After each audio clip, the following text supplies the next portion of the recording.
Hey folks, it's Dr. Rowe. I hope you're well. I have literally 5 minutes. I'm about to do a presentation this evening. I need to get set up. I need to fit this in before I go and do a tech check. So real quickly, I want to ask you the question, are you getting enough sleep? And this is genuinely a serious question, as it says somewhere on the post. And the reason I'm asking the question is because I think a lot of people underestimate just how important sleep is on a genuinely on a daily basis and a consistent basis. And it's kind of triggered also by the fact that last night I went up to meet up with a whole group of amazing people, and we haven't seen each other for over a year.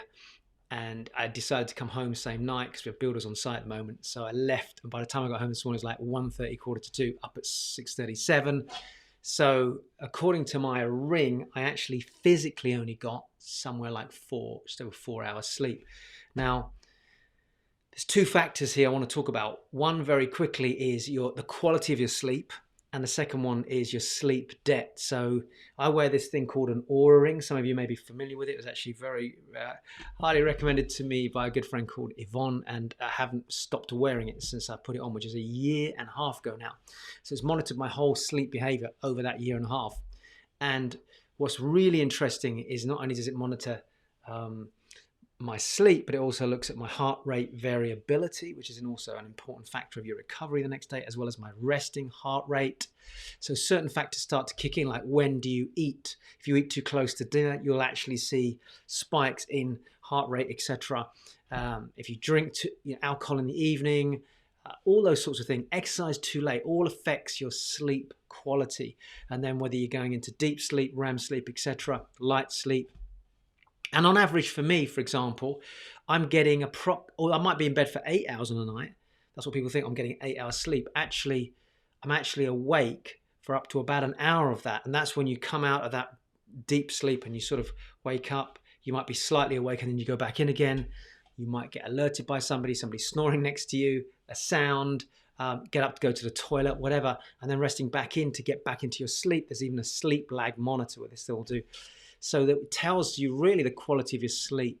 So for me personally, on average, it's like an hour to an hour and 10 minutes. I'm awake in an evening.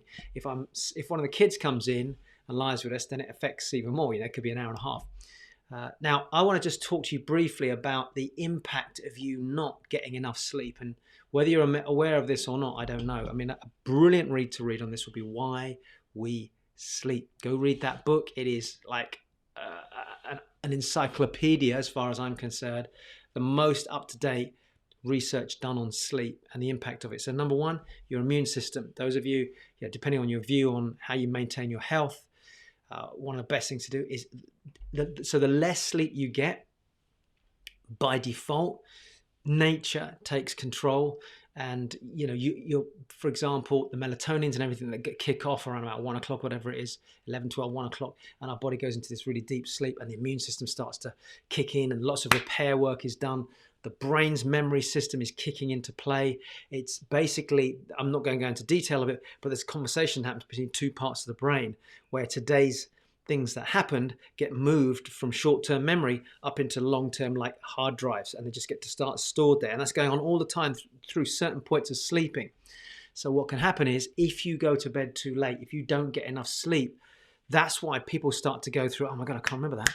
Oh my gosh. And actually now, according to what the science is showing, there's definitely a correlation between people that don't sleep enough and Alzheimer's and just this short-term, even long-term memory loss. So that's huge, by the way. So again, that's the side one. It's not on my slide here. Your immune system will be lowered. You know this. If you haven't slept enough for a period of time, you start to feel run down. People, I'm exhausted.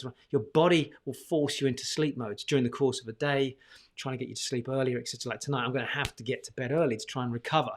And it's 2 weeks. The sleep debt builds up approximately over 2 weeks. So you can't just go, I'll have one night's sleep of 10 hours and try and catch up. It doesn't work that way. The sleep debt has to be slowly consolidated back down to ideally 0 sleep debt. So my sleep debt jumped last night by about 2.5 to 3 hours, if not more, because I've only got 4.5 hours sleep, whatever. So that then has to be consolidated back. It's like a bank, drawing money out of the bank. You've got to pay it back again. Very, very important. Your immune system fundamentally gets hammered by lack of sleep. Now, that what I mean by lack of sleep is everyone's got like a a minimum they need. Now, I'm not going to go into detail, but it appears from what the science is saying, it's like 7.5 to 8 hours sleep. I know people say I can get by on 5, but it's the long-term effects of that. So cognition, we talked about that. So your cognitive behavior, your response to things, the way you can process. You think about the times you've been tired, you get irritable, you can't focus on something. Yeah, I can't deal with that. I can't focus. So that's a classic example. Sorry, I'm logging on somewhere else onto Zoom. They're waiting for me, so I'm gonna have to go in a minute. I just saw them unmuted, so they're wondering what's Dr. Rose doing over here. So think about this from your immune system, your ability to concentrate 100%. I can't remember the figure. You have to go and read the book. But if you're getting by on 6 hours sleep, for only, it doesn't take long, 3 or 4 or 5 days, and it will definitely have an impact on your cognitive behavior, your immune system.